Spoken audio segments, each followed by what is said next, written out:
gentlemen, welcome to Retro Warriors, episode 287. Woo. As always, I'm your host, Justin Baker, and as always, I'm joined by resident old bastard, Chris Saturn. Hello. Saturn, we have some housekeeping. I'm very excited to announce that Cinema Rogues, our in-universe movie podcast, is now a real boy. It has its own feed. You don't have to click on it in the show description. It'll still be available, but it's now going to be available on its own separate feed that you can subscribe to. It is cinemarogues.podbean.com, and you can go listen to our producer Guy and our Talking Wizards co-host Andrew talk about movies, and it's a very good show, and you should go listen to it. And it's available now. Yay. Also, Guy put all of Cinema Rogues on YouTube as well, so Cinema Rogues is also available there. So if you like movies, go listen to it, or if you don't, do it anyway, because why not? What else do you have to do? Because we're going to force you to. You're here. We know you don't have anything better to do. Go listen to it. My week. Yes, sir. I have been doing home theater stuff. My wife and I decided that it was time. We have been desperately without a television in our bedroom for the better part of a year, I think, at this point, maybe a little more. Mm-hmm. And so we were going to get a TV for the bedroom, and then a while back I was like, well, why don't we just get a better TV for the living room and then hand me down the living room one to the bedroom, because if we're already spending the money, let's spend a little bit more and get like a big fancy one. There you go. So I've spent the whole week basically catching up on the last 10 years of TV technology. Nice. Because like 1080p and regular Blu-ray is still like the highest tech movie experience in my home. Oh. Yeah, that's a little behind. I had bought a 4K TV with the HDR and stuff, and then it broke like instantly, Vizio. Oh. And then they came out and fixed it, and then it broke again. Ugh. And then I was like, well, I don't think we have a warranty now. So I enjoyed a nicer TV for less than a year, and even then had problems with it because, again, I didn't know anything about the technologies and what to look for, and so I just kind of bought what was cheap because, I'm dumb. And so this time around, I was like, no, I'm going to do my research. So I spent a solid week just learning about fun things like Windows can't play Blu-rays. Not a thing that Windows does. Well, technically, you got to get. It doesn't play DVDs either unless you have a DVD codec. That's true.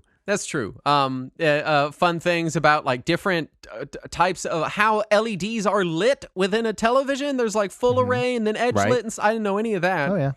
I had to learn about contrast ratios, which that's not new information. I just didn't know that.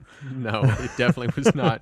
But then I had to learn like, well, there's HDR10, then there's HDR10 plus. Yeah. And then it's just all these complicated things. And I watched hours of television reviews. And the whole time I was like, this is how everyone else feels whenever I make them listen to me talk about like video games or Digimon. Or CRTs, which are also televisions. They're just like, I don't know what you're saying or why you're saying it, but I believe you when you say it's better. Just quit telling me. So that was mostly what I was into this week, was just home theater stuff. Nice. Yeah. So how is the new TV? It'll be here tomorrow. Oh. Well, I ordered one. Like I did a little bit of research and I was like, this looks fine. And I order it. And then I was like, I should go read reviews of the thing I just ordered because I'm dumb. I did it backwards. Right. And I was reading and everyone's like, oh, that thing. One person on Reddit literally wrote, the LG Nano 90 is a stain on televisions.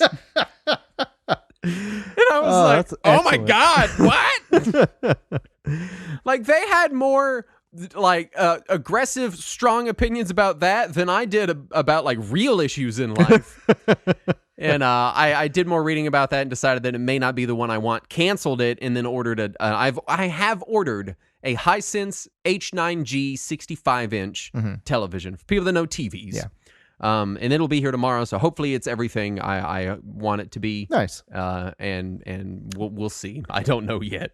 And I've always heard good things about Hisense, so I hope that I'd never even heard of the brand. I thought if you had asked me, I would have said it was a brand of gum. So, Cool. Cool. Hisense Arctic Blast, like something like that. Yeah, see, But, the newest TV I got the cheapest 4K HDR I could, and it just has the worst possible sound in it, so I had to get a sound bar for it. Well, there you go. Well, to be fair, TVs already kind of crap sound anyway, Right. so nothing new there.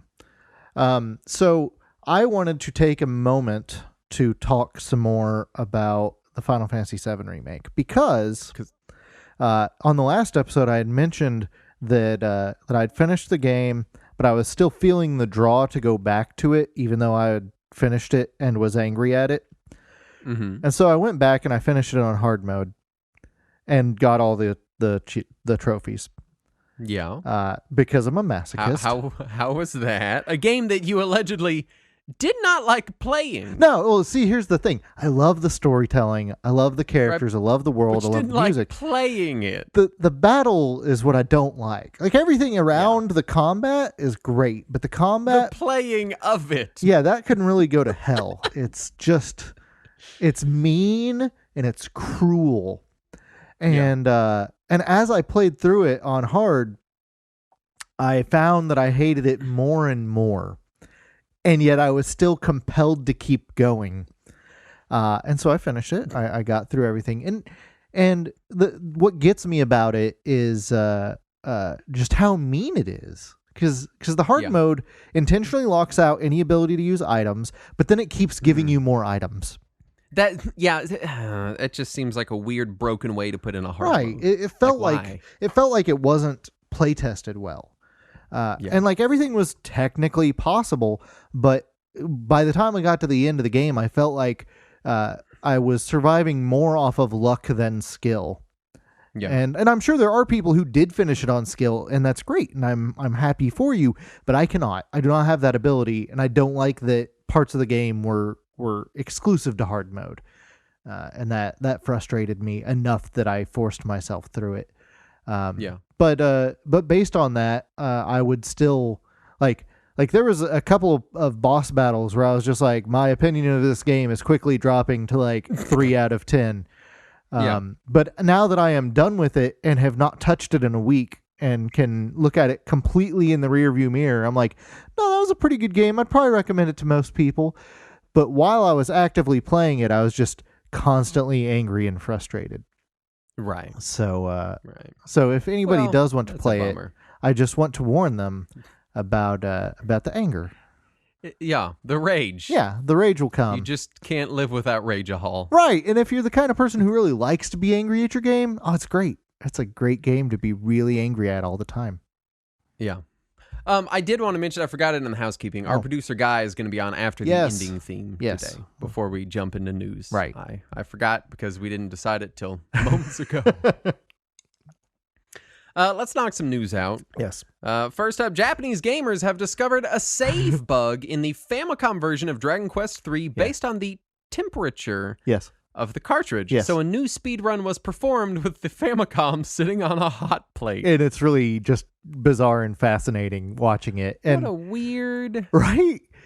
Part of me was like, I should see if it works on the US version. And then I remembered I don't want to put any of my electronics anywhere near a hot plate. So yeah. At what point was someone just like their Famicom sitting in the sun on a hot summer day and they're like, man, this game seems a lot easier today.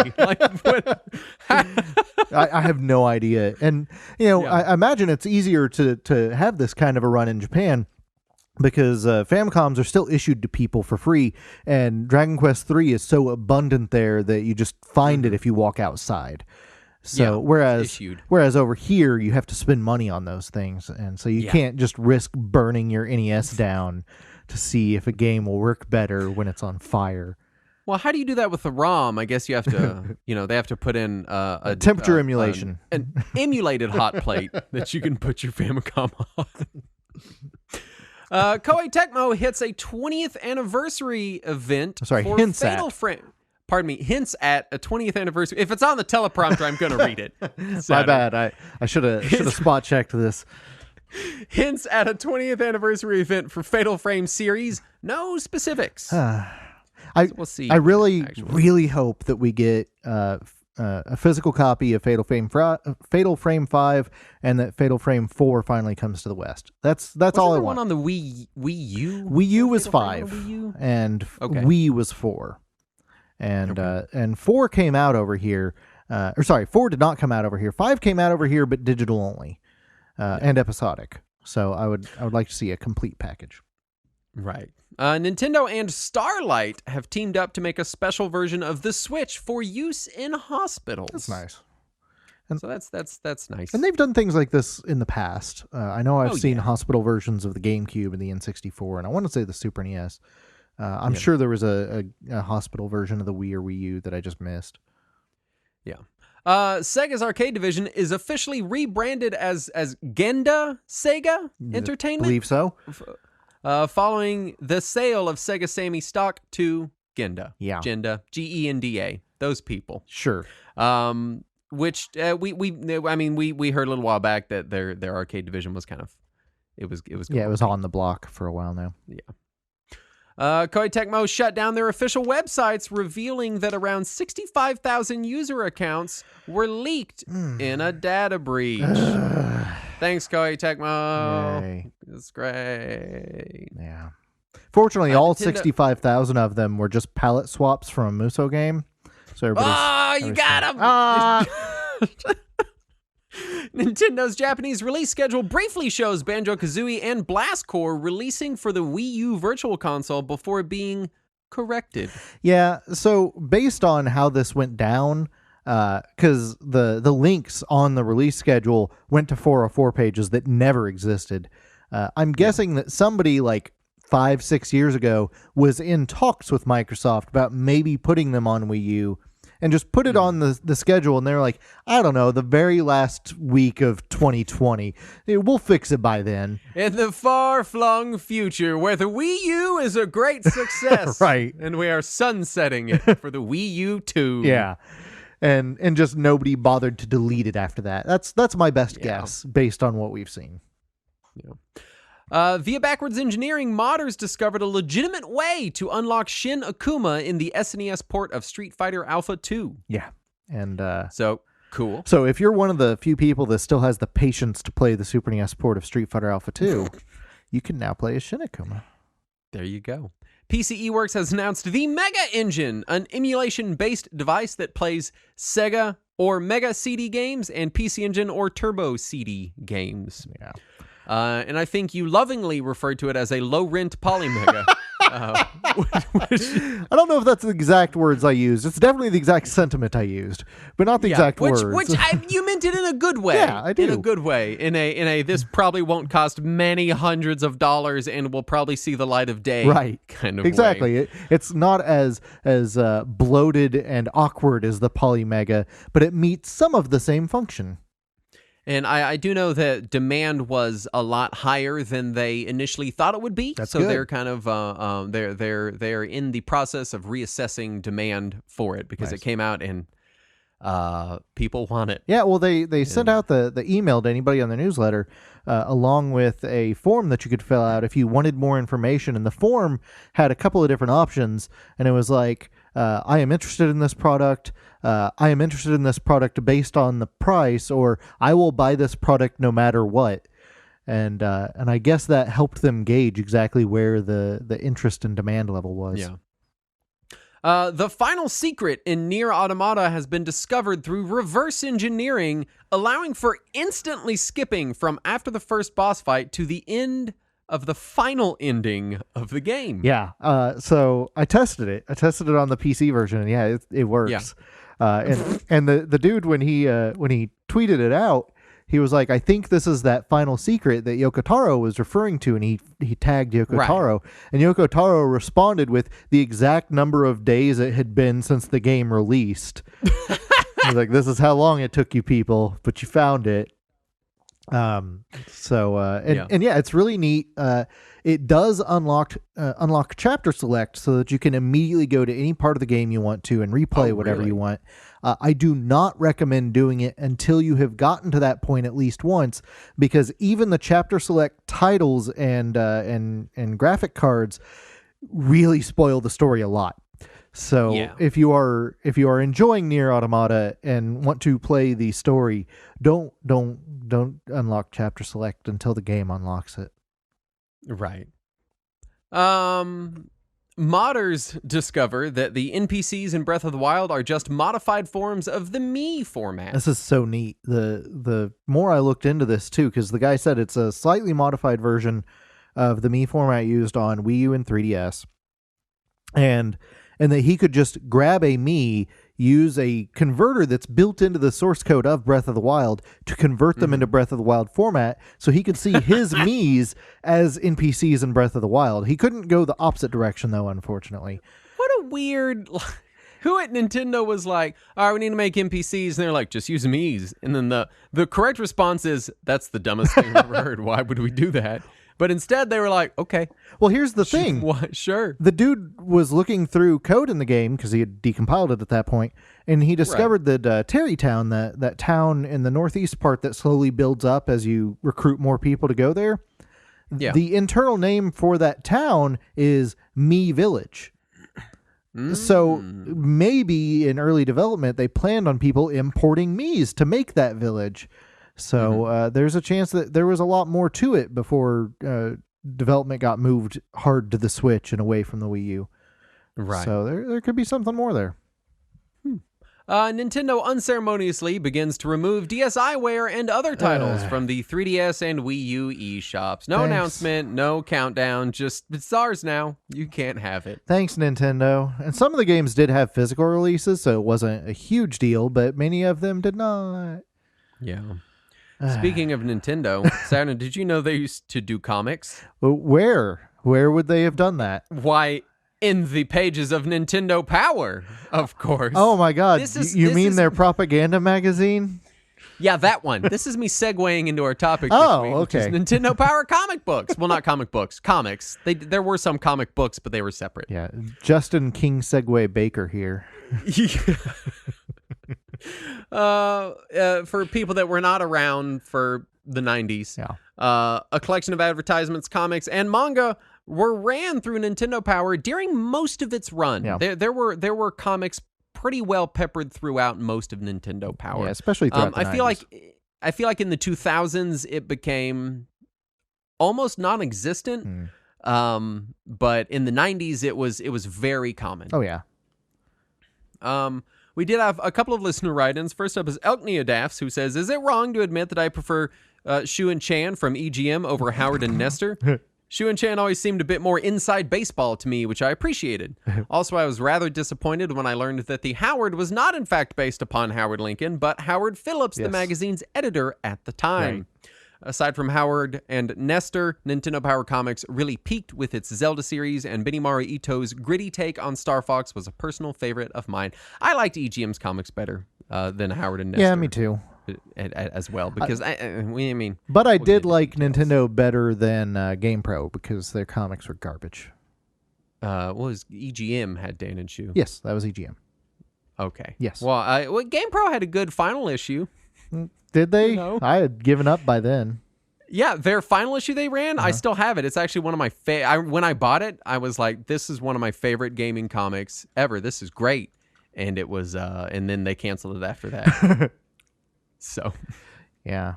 Rygar Starkong writes in, oh man, did I love the NP comics. I really wish that I could sit here and tell you that my favorite was Metroid or Zelda, because I appreciated the more mature take they took with those two. Right. But no, it was Mario. I fucking love the Mario comic. One storyline that really sticks out in my mind was the one about Mario, how Mario bullied Wario as children. Yeah. I'm a sucker for the old good guy isn't all that good chestnut. Also, let's not forget Howard and Nestor. That comic was the shit.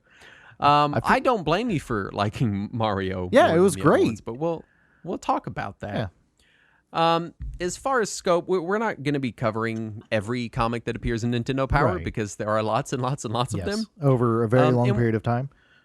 We also aren't really extensively covering the storylines like on a chapter-by-chapter basis because, one, we don't have time, and two, I assume most people either haven't read them or haven't read them in a long time. Right. And I in all the comics we talk about here, with the exception of one of them, which we'll talk about very soon, I really would recommend reading, honestly.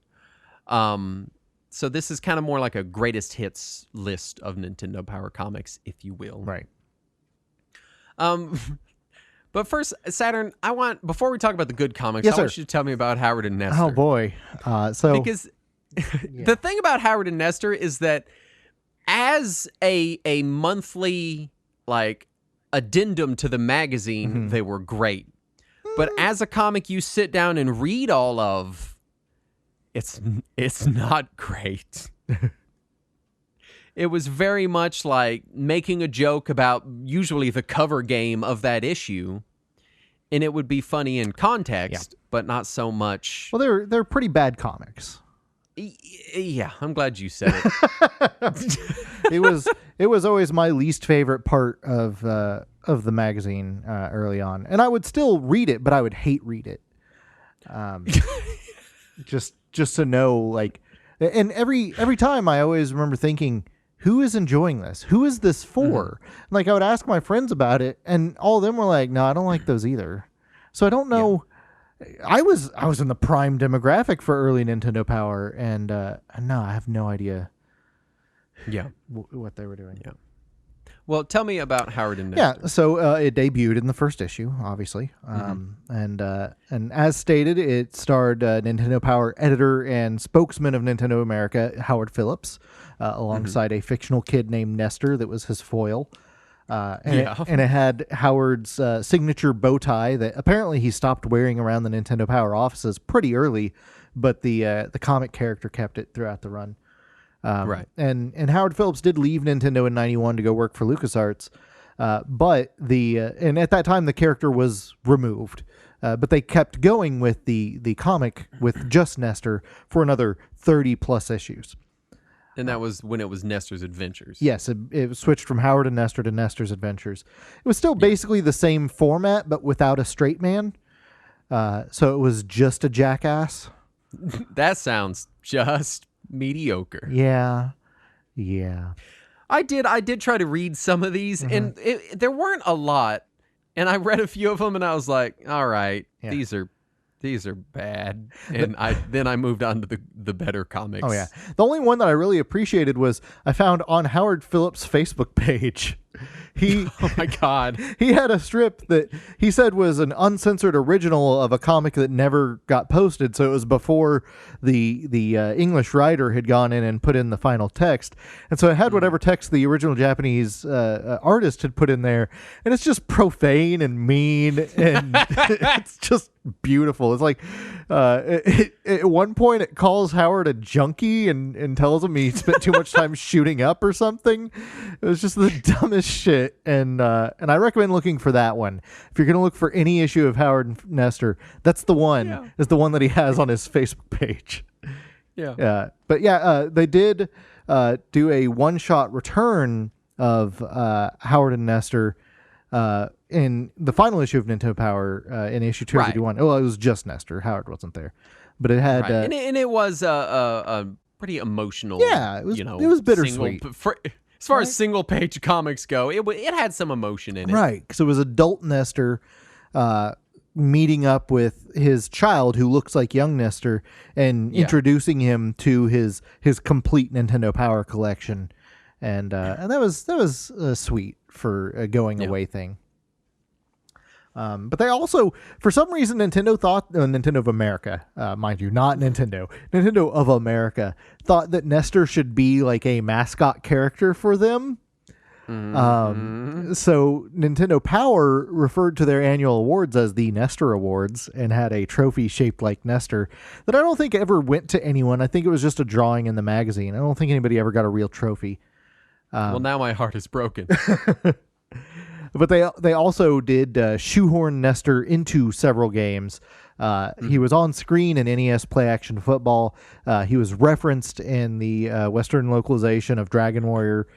He was also referenced in Star Tropics and To the Earth. He was a playable character in Pilot Wing 64. And then, of course, on Virtual Boy, there was the game Nestor's Funky Bowling, starring How appropriate, Nestor. Right? That Nestor's own game would debut on the Virtual Boy. Right? Seriously. Oh, man. The original artist of the strip was Shuji Imai, who was the one that drew the one that is on Howard Phillips' Facebook. And they drew the strip until 1991 when it was taken over by Art Nichols, who had previously drawn for the Nintendo Comic System with Valiant Comics. That was who did the Captain N comics and the Zelda cartoon comics. Yeah. They're not great. And then he would be replaced by Dan Spiegel, who would continue the strip throughout its run. Yeah. Overall, and I know people have a lot of good memories of Howard and Nestor. Really? Howard and Nestor never really exist. Yeah, I think so. I think so.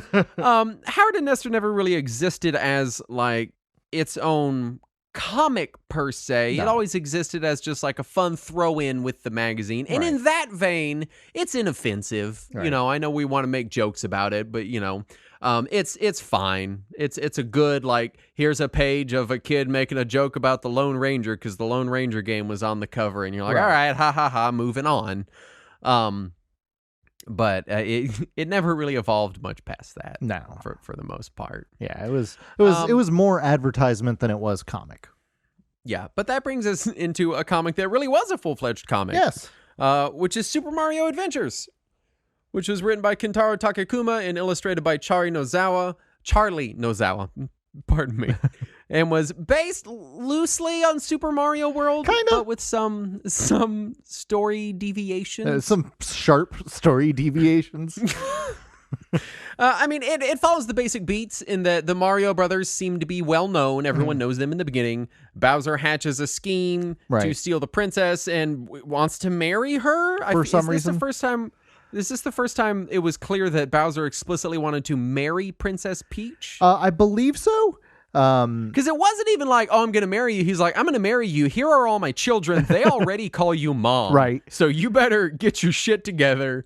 Like, it was kind of creepy in some points, honestly. Oh yeah, and it was also the in addition to that, it was the first time that they showed Luigi being afraid of ghosts. It was the first time they showed Yoshi only able to say his own name. So even though this was at the time a non-canon weird offshoot of Super Mario World, it did establish some tropes that the series keeps using. Oh, yeah. And in general, the storyline is very much Princess Peach gets kidnapped and then Right. she gets saved and the She Dinosaur busts out Island first. is said. Yeah, really. But there is, at the very end, it seems like they're going to do like a second volume, and the final issue is Mario encountering Wario, and it is not based on a single game. It's just a Right. general character introduction that explains how Mario was Wario's childhood bully, Right. and Wario is still very much upset about it, and then they were just done. Yeah. They never did any more of them. And that was, and that, I believe, if I remember right, that ran in Nintendo Power right around the time Mario Land 2 came out. So it was right when Wario as a character was introduced. So I expected them to start running a Mario Land 2 Yeah, why strip. not? And no, none of that. The story itself is it's pretty basic. Sure. But it very much gets by on its very, very charming Oh, yeah. and offbeat art. Charlie Nozawa's art is fantastic. it's fantastic. And they do some really amazing stuff. Like I think one of my favorites is there's a scene where some toads, just because of course there's just toads everywhere. Yeah. Some toads are shouting and there's speech bubbles above their head of them like yelling or whatever. They're like scared, and then they get turned to stone.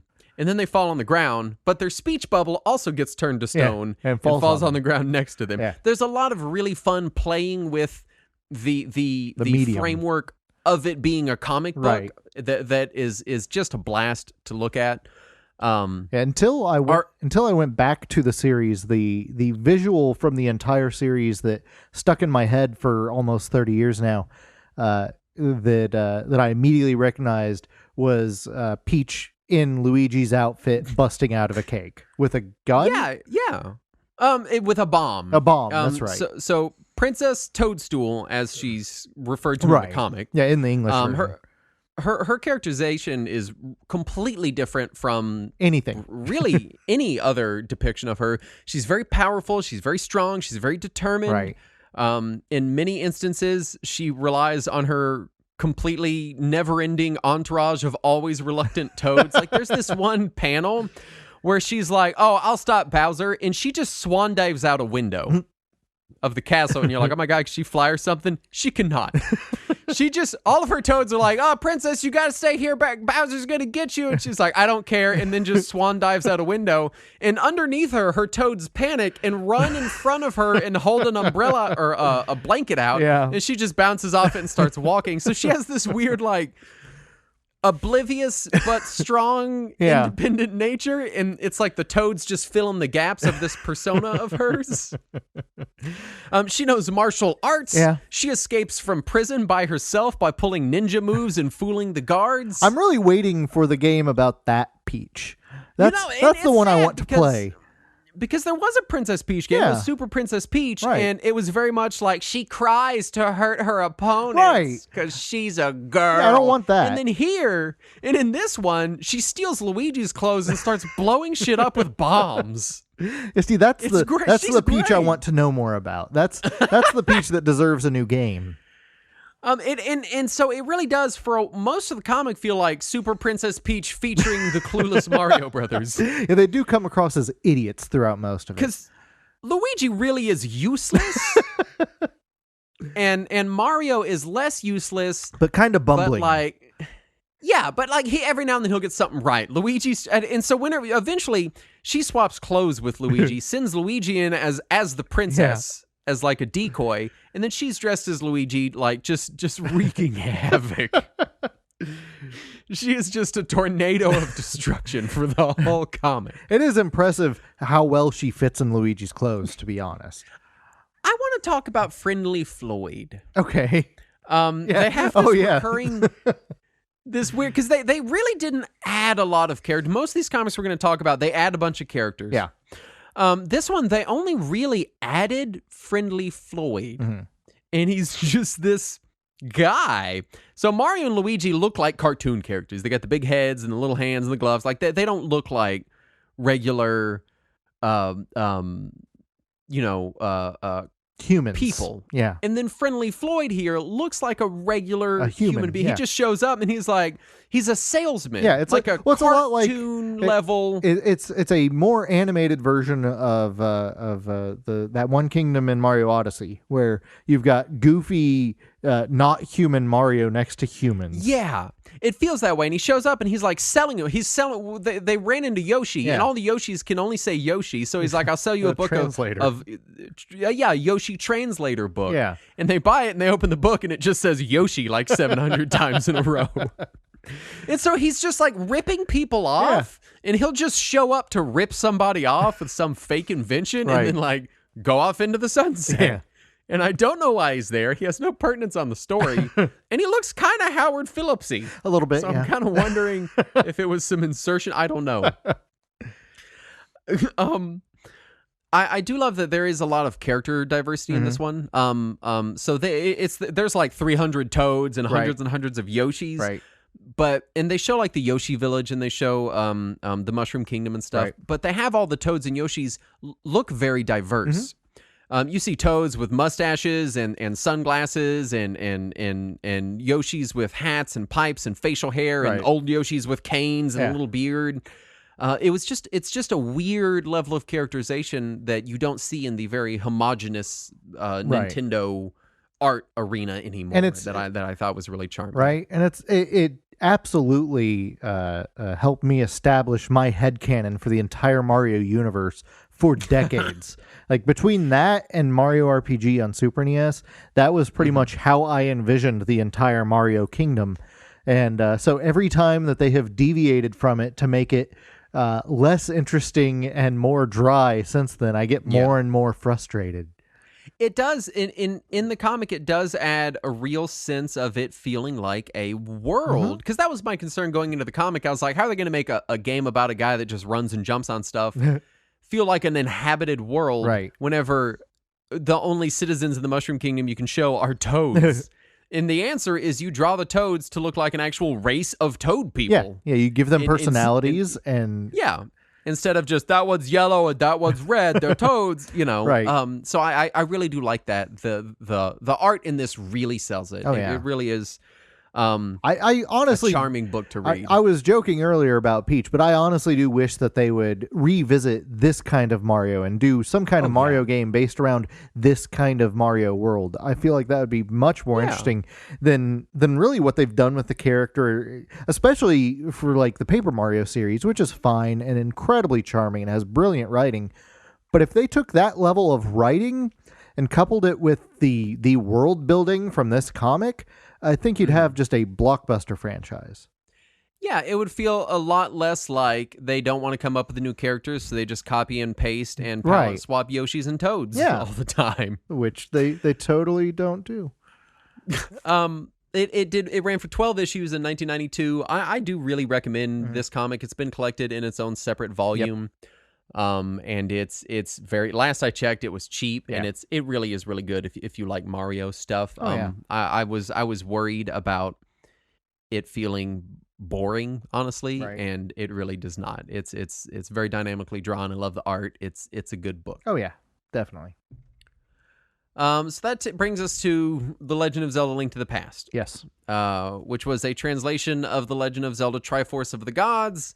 It was a manga by artist Shotaro Ishinomori, who is the creator of Kamen Rider, Super Sentai, Cyborg 009, and many other very influential things. He worked under Osamu Tezuka, who's the godfather of manga and made Astro Boy. So extremely famous guy. Yeah. Made a Zelda comic.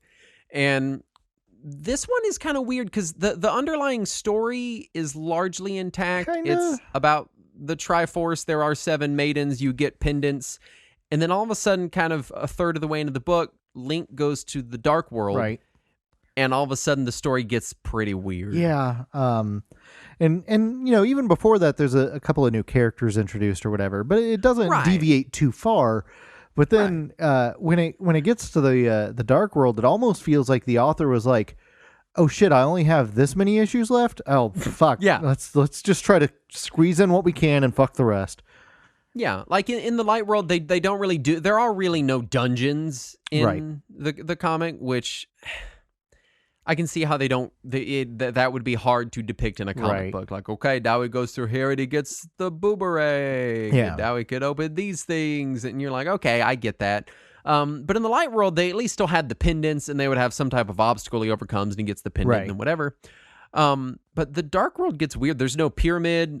Several dungeons aren't just no longer dungeons. They're transformed entirely. Like Ice Tower, instead of being a tower, is like this weird sideways spiky structure between 2 like cliff faces. Well, in the game, it was Ice Palace, which was mostly underground.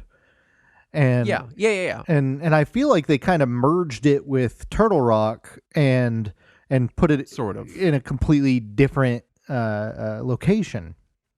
Well, Turtle Rock was really they just turned it. They're like, it's a rock shaped like a turtle. Yeah, that's it. Like that's it. There's no inside or anything. Right. The ending of it changes drastically. It shows Link as the new captain of the Knights of Hyrule. Zelda goes on to become Queen Zelda, which I think is the only time we ever see that. Right? Yeah, doesn't it sound like it makes sense logistically? But saying it, you're like, that's weird. But the story really does get a little wonky in this one. Yeah. I think in a good way, because they do add some things that we're going to talk about. Mm-hmm. But I think for the most part, enough of the story beats are there to make it familiar, and it's different enough to still make it interesting. And for me, I just love how dumb Link looks most of the time. He does. He does feel kind of like a slightly more capable version of cartoon Link.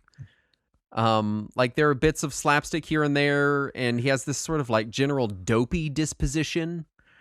But he never says, "Excuse me, princess." He does not. So, but it's, he's daring enough when the tensions are high, and especially in the latter half of the Dark World stuff, he starts to feel a little bit like a hero. So I guess in a way, he does kind of go from this like dopey kid that's complaining about never getting to rest or whatever, to he really does kind of feel like a hero by the end of it, which is nice to see. Yeah.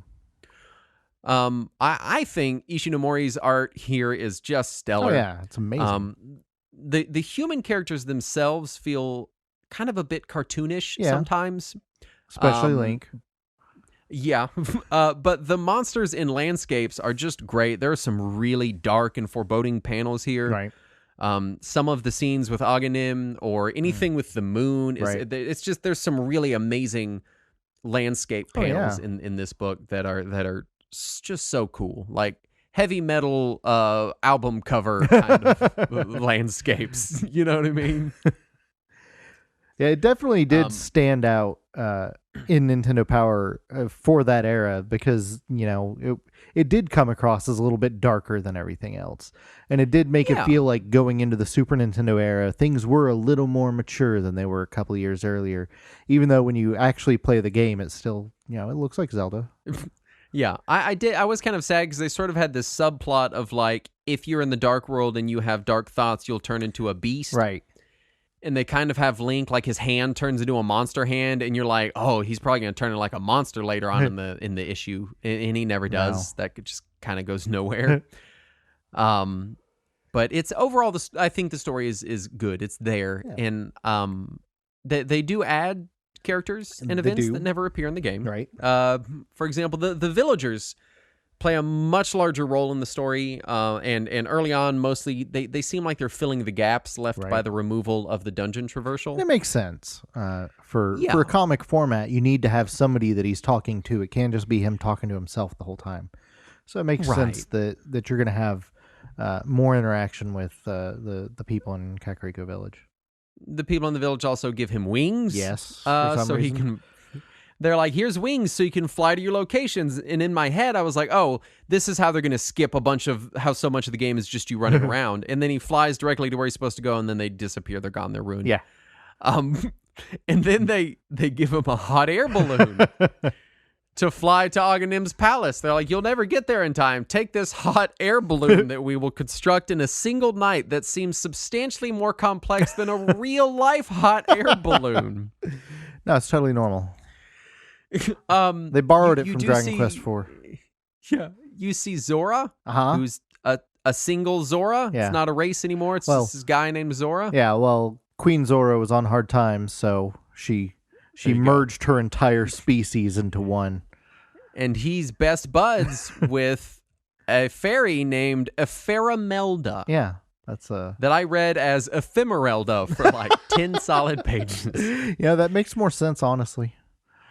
And they're not even the weirdest characters added, but Zora and Epheramelda are added in there as I don't even really know why.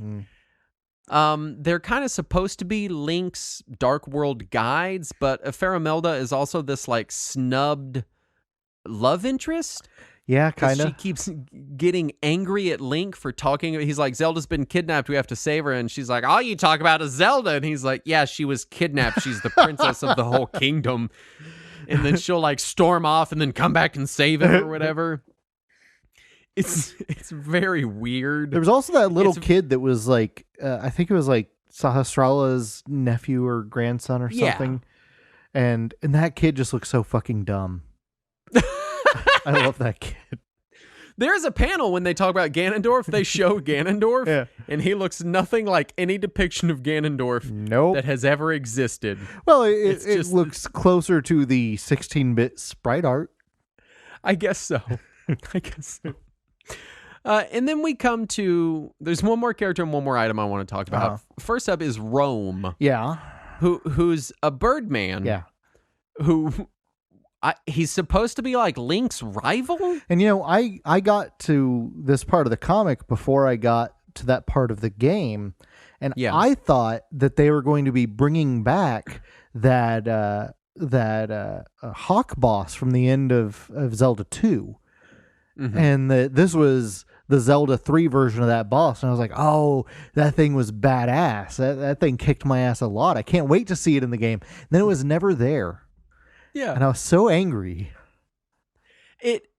So Rome is introduced as this person who lives in the Dark World, and he doesn't use a sword. He uses a crossbow. Yeah. So there's no bow in the comic, but there's a crossbow. Right. Like normal Zelda crossbow. And Rome is like, no, I'm going to stop Ganon. You're just a weakling. And Rome can turn into his beast form and his regular form at will. Mm-hmm. Very much like the Animorphs, if you'll remember those with me. Or Manimal. Or Manimal. Excellent. Also, like Manimal or an Animorph, Rome could turn into a hawk at will.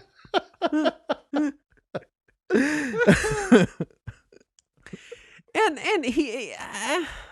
he just feels pointless. Yeah, he really does. Because I don't want to spoil the ending, but in the end, he's useless. Completely useless. So I don't really know what a Faramelda and Hawkman were doing there. It just seems strange. And then I want to talk about the goddamn Comfork. Okay. So Link's in the Dark World, and throughout the entire comic, people have been talking to him telepathically. Yes. Sahasrara has, Zelda has. Right. People have been talking to Link through telepathy. No one has addressed it. We've just accepted that telepathy is a thing. Right. Just like in the game. And then in some dungeon or something, he goes, I found the Comfork, which is not a fork. No. It's a sickle. Yeah. And I read it as Comfork for like 5 pages. Perfect. It is Comfork, and I assume it is named because it is a fork. It's not, but bear with me. That lets him communicate with Sahasrara, who was already able to telepathically communicate with him. For me, it looked like a broken magnifying glass. Yeah, I don't know what it was. It's supposed to be it's supposed to be a tuning fork. Oh, okay. I see. It doesn't look like a tuning fork. It does not. But I at least, at the time when I first read it, I understood it was supposed to be some kind of tuning fork, but I think that's because I had just started taking band classes. So I was used to tuning forks everywhere. I thought it was a cum fork. It is. It's what you pick up anyway. All right. It ran for 12 issues. It was later reprinted as its own graphic novel in 1993, reprinted in 2015. I believe it's still available. Yes, it is. It's good. I honestly, despite your complaints, the story kind of falls apart. Right. The characters feel kind of ineffective, but man, the art is really good. Oh yeah, it's gorgeous, and it does end up being interesting enough by the end. And it does have enough goofiness to carry some of the dumb stuff. Yeah, and that brings us to Star Fox. Which ran for 11 installments of 12 pages each. It was illustrated by Benimaru Ito, who worked on other Nintendo Power comics, Metroid, namely. Yeah. He's also known for working on Mother, Pokemon, and Kirby, which I believe he still does. And right off the bat, I want to say Benimaru, in most of my compliments of his art also apply to Metroid when we get down to that. His action panels are top notch. The man knows how to draw some on fire spaceships and smoke really well. He did go with a pretty realistic animal style for the characters, which was which weird. I think it lends itself to the art, but it feels weird for Star Fox. Like Slippy just looks like a frog, just like a regular. There's weird. A frog you see on the ground. It's Slippy Toad. Yeah. So I'd like to note that I never noticed the action panels at all. I apparently have. Yeah. I don't know what the fuck is wrong with me, but I have this thing. You're action blind, right? Whenever I'm reading a comic, you're the guy that came out of the Terminator, and you're like, "Why was that movie 5 minutes long?" And everyone's like, "What are you talking about?" Yeah, seriously, Terminator 2. I remember the dialogue and that one horrifying glimpse into the future scene. That's all I remember from that movie. But no, whenever I read a lot of superhero comics growing up, and often I would have to go back several pages to be like, wait, somebody punched someone? When did this happen? And then I'd go back and it'd be like a full page, right in the fucking face punch. And I was like, oh, I skipped it to get to more dialogue. So something is wrong with me, but no, I never ever noticed that about this. The action is really well done. The characters look kind of weird. Yes. They're good. They're well drawn. Yeah. They just look weird for the subject matter. He will have a scene every once in a while where Fox is supposed to be yelling, but the way he draws Fox's fox head yelling looks like he's about to murder someone. Yeah. And it's real scary looking. The story more or less covers the basic beats of Star Fox, not that there's much to work with in the first place. You have anthropomorphic animals piloting spaceships against Monkey Man Andros. Right. It's there. Yeah. most of the story beats end up being your standard talk about the good old days on the way to do more shooty spaceship kind of things. I really tuned most of the words out of this comic, especially in the last half, because it's just a lot of like, oh no, a such and such space anomaly. Oh no, Fox, what will we do? Oh, we'll blow it up like we did everything. Yeah. Oh, good shooting, weird animal face people. But the art, it's still a great looking comic. Yeah, I had rented the game around the time it came out and was not at all impressed with the game. And so I had hoped that the comic would make me more interested in it. It did not. I don't even think I ever finished reading it. And then I tried to reread it again for this show, and I still didn't finish reading it just because I care that little about the characters in the world of Star Fox.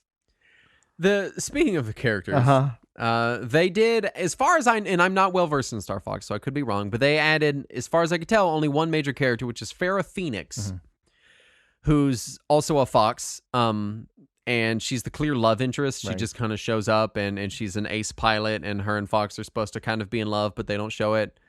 Fox himself is there, but he's really kind of a jerk. He gets he's very quick to anger. He screams a lot. He storms off. He really takes all of the aggressiveness from Falco. Yeah. And Falco's still there and still makes little snide remarks, but there's no hostility behind them anymore. So they just kind of come across as whiny. In fact, in the opening entry, Fox slaps him around for making a comment. Like early on, they're like raiding Imperial ships, and then Falcon's like, "We should raid some like real ships," and like Fox turns around and slaps the shit out of him. Isn't Fox supposed to be like the commander of their group or squad or whatever? Yes. But then a little bit later, Falco gets his revenge when Fox is gonna like storm off and do something by himself, and Falco full on beats the ever loving shit out of him. I mean, like, it's not like I'm gonna knock some sense into you. It's like, I'm gonna wail on you to get out years of pent up aggression. That's healthy. That's normal. But even during the punching, he's like, "I'm so sorry I have to do this, Fox," and it feels so uncharacteristic for Falco. Yeah. My guess is that the characters had not really been written well enough by the time he started work on this comic. I suppose they had not really been established. Right. Slippy is still kind of the bumbling goofball. There are some moments where Slippy gets to shine, you know, but it's mostly just like, oh, that's Slippy. Doing more Slippy stuff. Peppy's there and is old.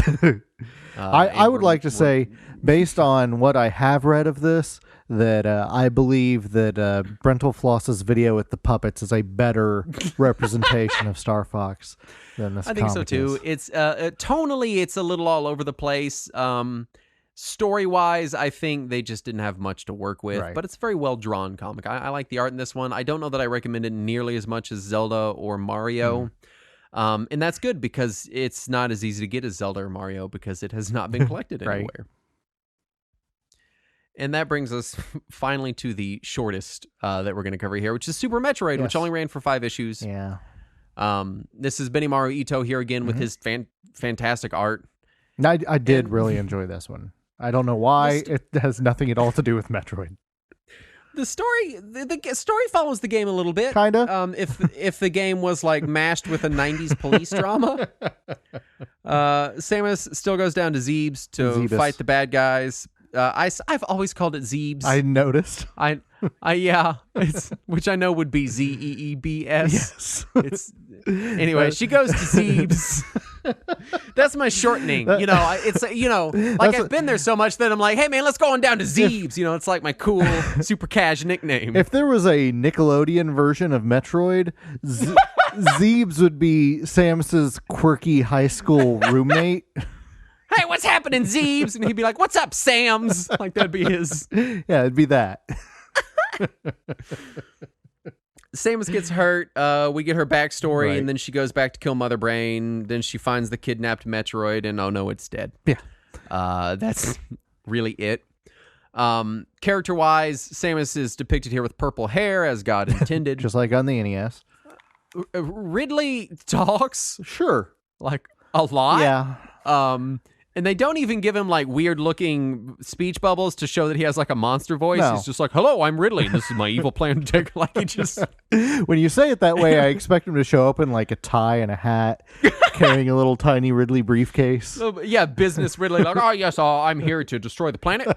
So I'm just gonna get on over here, set up shop here. Excuse me, Miss Aaron. I just need to get over to the baby Metroid real quick, if you don't mind. It's just an audit. I'm just gonna take that from it's company policy. So we're just gonna take that here. I'm sorry, it's an audit of the full fucking planet now. Like. Like I guess I'm so used to in comics whenever there's like a monster voiced character they the draw weird the spiky words in text. their speech bubble. Yeah. They'll be like extra bold or something, or and he just showed up and he was like, "Oh, it's me, Ridley," and now he's Bane. I was born on this planet. You merely showed up here in your spacecraft.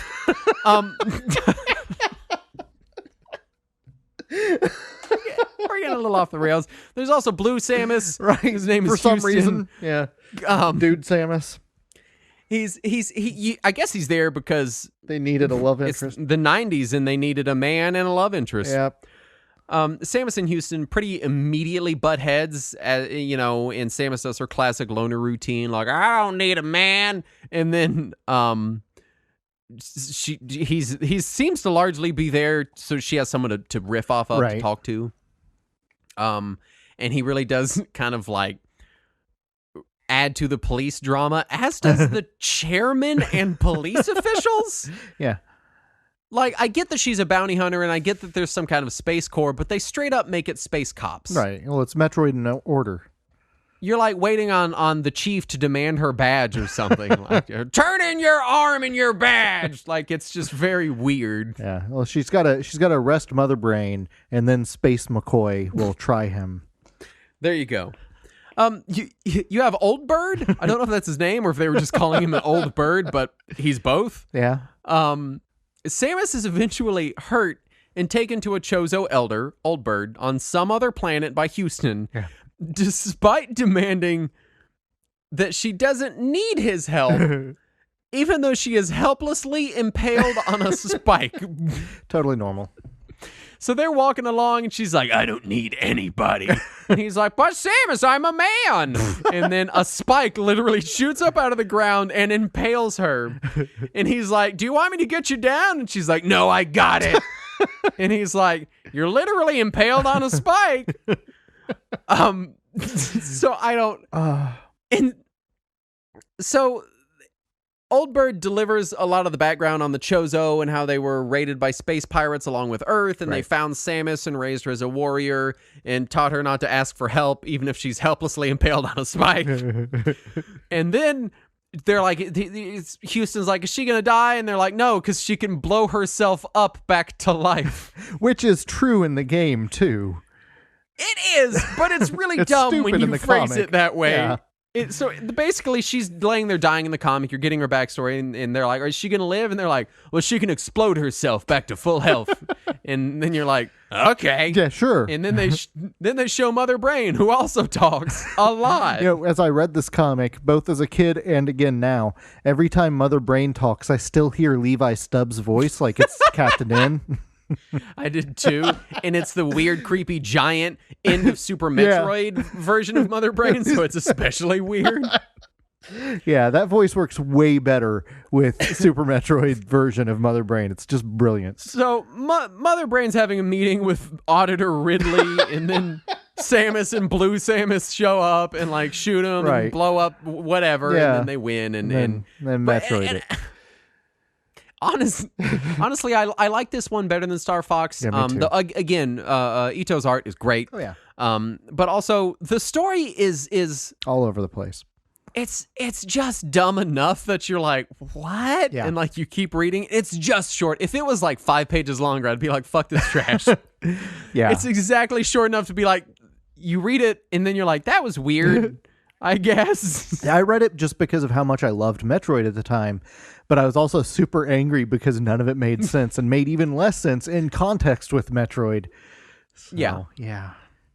So I don't know, as far as like comics that were ran in a magazine that you definitely weren't just buying for the comics. Right.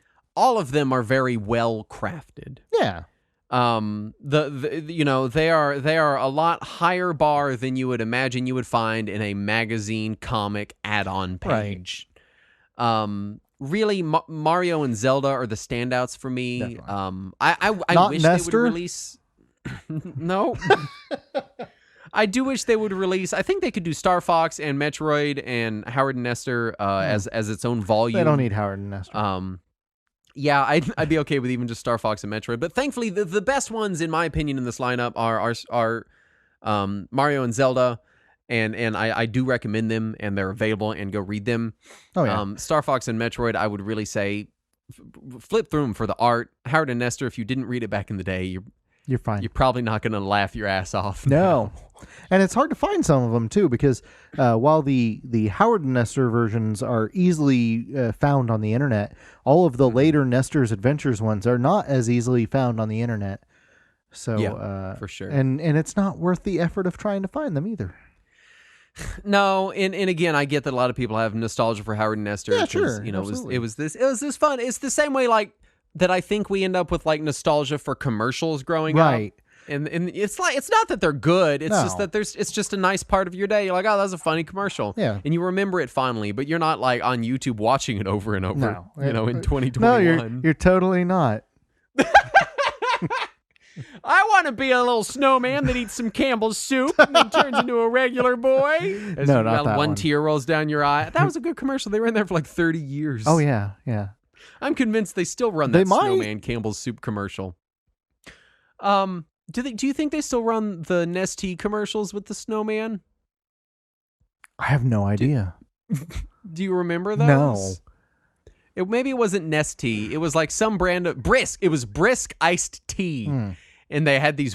I'm off track. Anyway, Nintendo Power Comics are pretty good. Mario and Zelda are really good. You should read them. They're still available. You should go get them. Yes, and you can even still buy the printed version on Amazon Right. if you want to get the full book of it. Absolutely. Anyway, that's most of the larger Nintendo Power I think Comics. there was an F-Zero one. Oh no, It wasn't good. I have to go back. You mean? No, don't go back. You've come too far.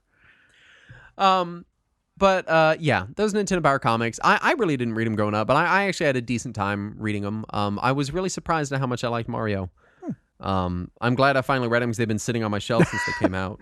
I didn't know that you hadn't read them before, so I'm glad you got a chance to read them because they are fond parts of my childhood. When Mario ran in '92, I was 4, so I don't know that I was reading yet. That's good. But you know how it goes. Yeah, sure. Anyway, thank you so much for listening to the show. Be sure to stay tuned after the show to hear our producer Guy talk to us about a thing, possibly many things. But if you would like to, It might be hi, three Guy. things. If you would like to support the show, you can tell your friends about the show or rate and review the show on iTunes or your podcast aggregator of choice. All these are true. Or you can go support us at patreon.com/Retro Warriors, where you Also get true. cool things like our spin-off show Talking Wizards or After Hours or uncut episodes of this show where we talk about weird things. I don't even remember what we talked about this time. I don't either, but it's probably for the best. But it's recorded for posterity. Yep. And Andrew was here hopefully too. it was good. There was And 4 Andrew of was us also talking here. this time. And this episode in particular was brought to you by the following patrons: Sharp Cheddar, Matt Kovacs, Jacob Zagella, Dadcore, Rick Jackson, William Owens, Lachlan Heatherton. McRibbed for her pleasure, Oh, I'm going to throw up. Alex. and Retro Gamer Randomness were the people who presented this particular episode. I do like how we phrase it as if they specifically, those are the people that wanted this one. You know what? Maybe it was we. You don't know. So Anyway, thank you so much for listening. they're sitting around like, all right, we're going to need to get Auditor Ridley involved. Thank you so much for listening. We'll see you next time. And as always, Let us, let us cling cling together. together.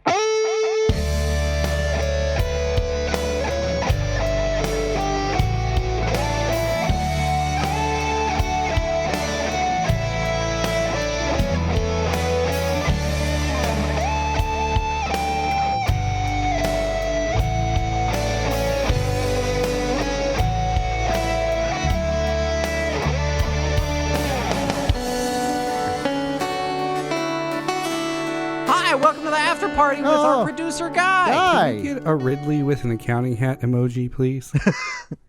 Oh my god! I feel like we need one now. I need. We have a business Kirby. Right? If somebody with Photoshop skills could go ahead and just make us business Ridley, that'd be great. That would be fantastic. Well, hi, Guy. Welcome to your first Retro Warriors of 2021. Yay. Yeah. Welcome to the future. This is also our first Retro Warriors of 2021. That's I don't know a why I good point. phrased it like we've been doing it every day, and you just decided to wander in here. Well, we've had an episode that was released this year at least. Right. But It's our first recording of 2021. I don't know why my first We're in the future now. thought was wander in like a drunk monkey, but hey. I don't think that's a phrase. Well, it is now. It might be at some zoos somewhere. Well, it depends let on the the monkeys alcohol drink. content at that particular No, it's the monkey I gotta say, exhibit at the beer gardens. zoo. If they had a zoo where they were like, every Wednesday at 3:00, we give the monkeys beer and they charged extra admission, I would for sure go Yeah, to but that. you got to bring your own helmets because they start chucking the cans. I assume they'd have like one of those cages they had in Blues Brothers where the beer bottles would shatter on it so they don't hurt you. No, come at your You own know, when they risk. played that if you one want to see bar? monkeys get drunk, you have to take the risk on your own. Personal responsibility. That's true. You sign a waiver. You sign the drunk monkey waiver when you go in. Guy, what do you got for us this month? Oh, hey, my kids each have a copy of Super Mario Adventures. Nice. Yeah. Oh, really? They like it that much? No, I think I just bought it twice and didn't realize it until about a week ago when I was like cleaning up my daughter's room and I was like, wait, isn't this in your brother's room? She goes, no, that's my copy. Yeah. Oh, damn it. Well, it's good though. It's a good book, and I imagine it's probably good for someone their ages. I was not much older than that when I was reading it. Yeah. Yeah, it's still a good, funny comic. Yeah. Yeah. For sure. They've been getting into Smash Brothers lately. I think I talked about this last time I was here. They've been getting into Smash Brothers, and now they're like, wait, but like Max, my son, he comes up to me later. He goes, "Hey, what game is Mr. Game & Watch from?" I was like, Mini games. And you're like, you really don't ever want to know. right? He's like, "Well, can we get a Game & Watch?" I was like, "No." You can, but it plays Mario. It makes no sense. Yeah. Thanks, Nintendo. Oh man. They did a Game & Watch reissue a while back, but I think it was a Nintendo Platinum exclusive or some shit. Fun. And so that's one of those immediate I collector's logged into items. my Nintendo account and was confused why I didn't have any points, and I think it's because it automatically spends them and gives me a discount, and I just never noticed it. Yeah, the gold points will get spent when you're buying digital games. The silver, the platinum points, they just expire after a while. Yeah. I stopped paying attention to them. Yeah, me too. I stopped paying attention when they stopped giving physical rewards, and then I was like, well, fuck you. Well, they do Nintendo offer Platinum physical points. rewards again, but Do they? yeah, it's not a ton of stuff, but there is stuff up there now. Is it like stickers and crap? Is it good stuff? Is it like that cool statue I got? Or is it like stickers and crap? stickers? Oh, well, I don't need more stickers and crap. I'm full up on crap. I'm at my craps limit. I don't believe you. Yeah, you're probably right. I want other crap. I've seen your house. Right. Yeah, I do have a lot of crap. Sometimes I'll be cleaning my house and I'll just get angry and start yelling, why do I have so much crap everywhere? And then you immediately go online and buy more crap. Yeah, my wife will be like, get rid of some of it. And I'm like, no. Were you bragging the other day about Never. having an entire wing of the house you never used that could probably use more crap?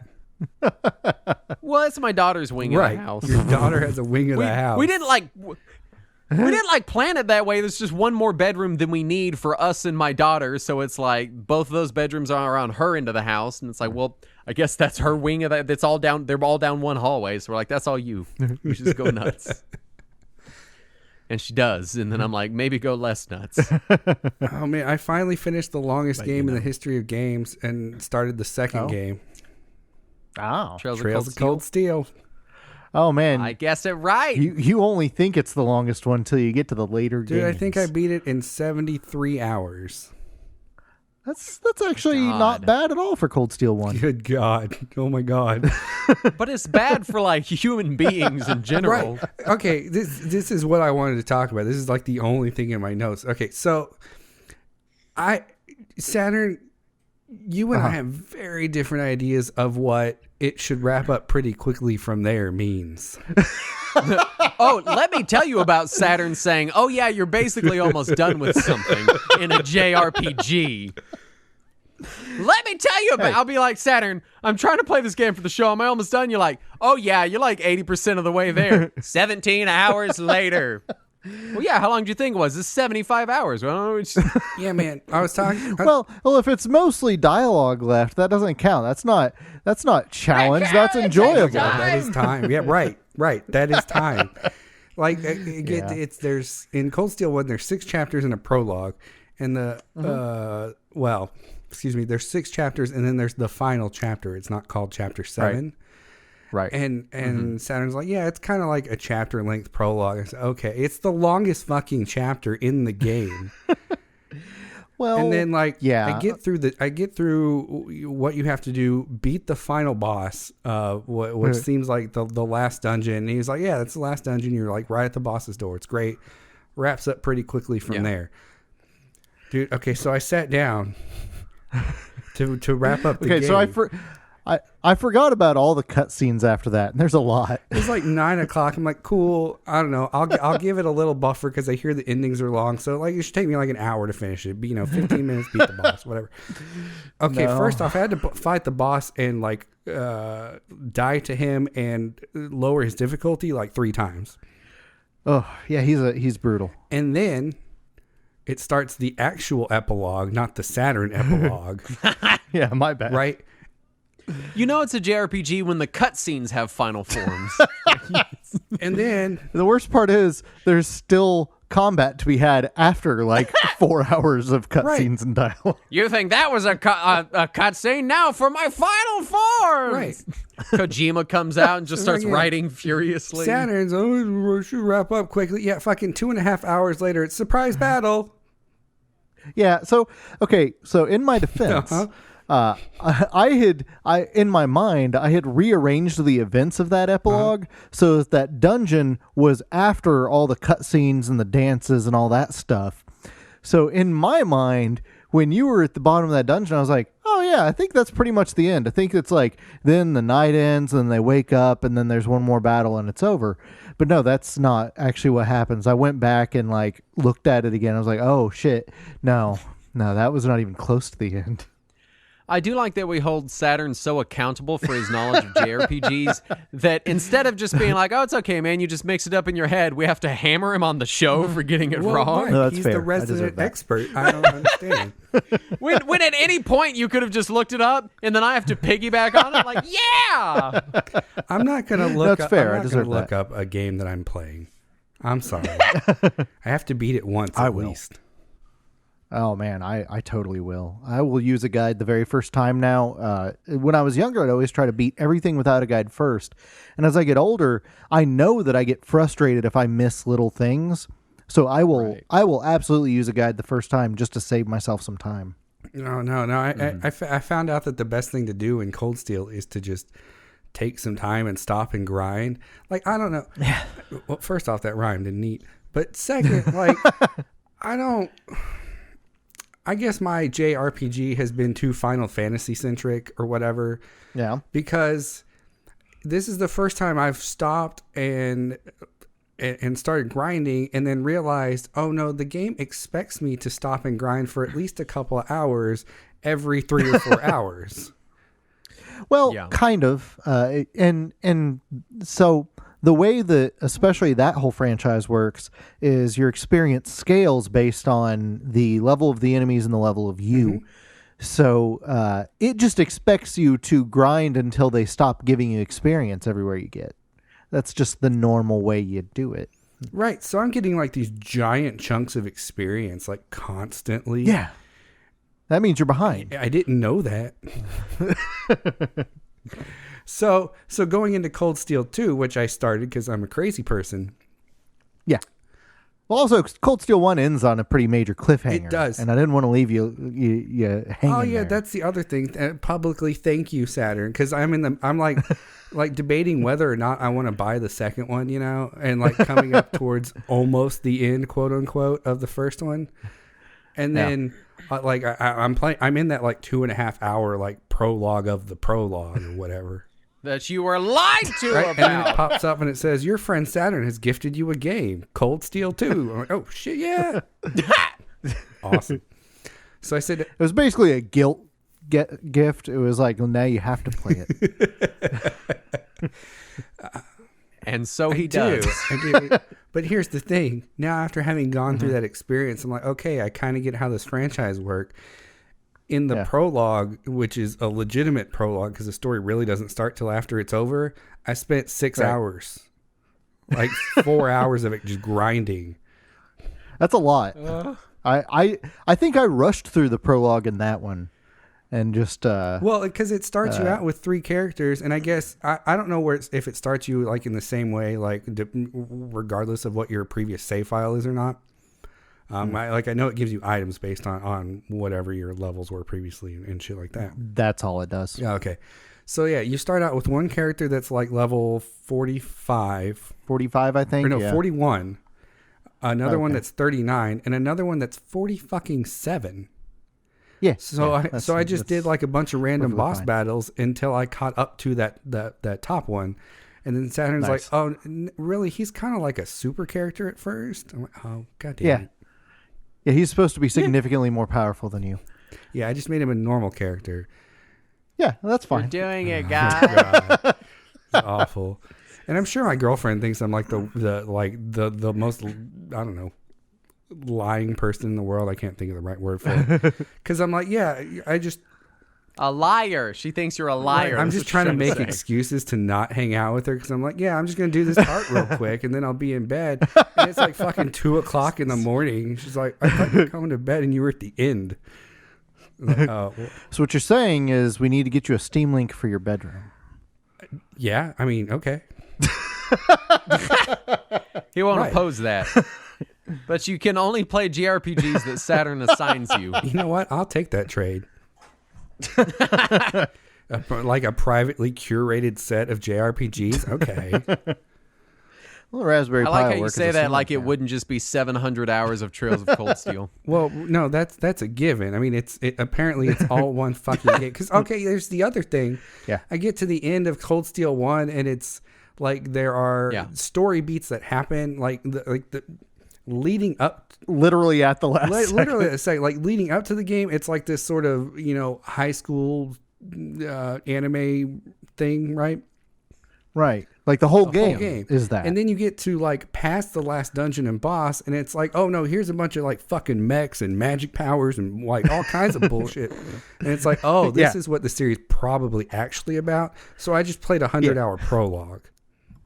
Yeah, pretty much. That's pretty much what Cold Steel 1 is.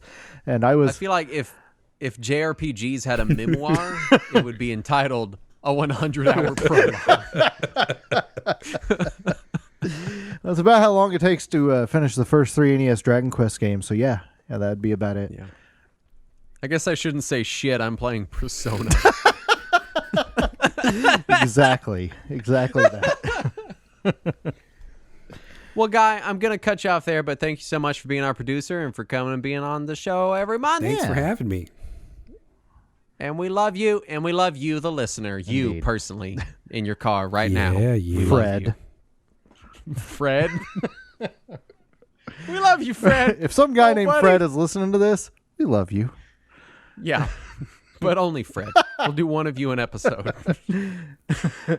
Anyway, Guy, thanks for being on. We'll see you again soon. And yeah, good night. Bye. Next week you get extra me. Mwahaha. That's true.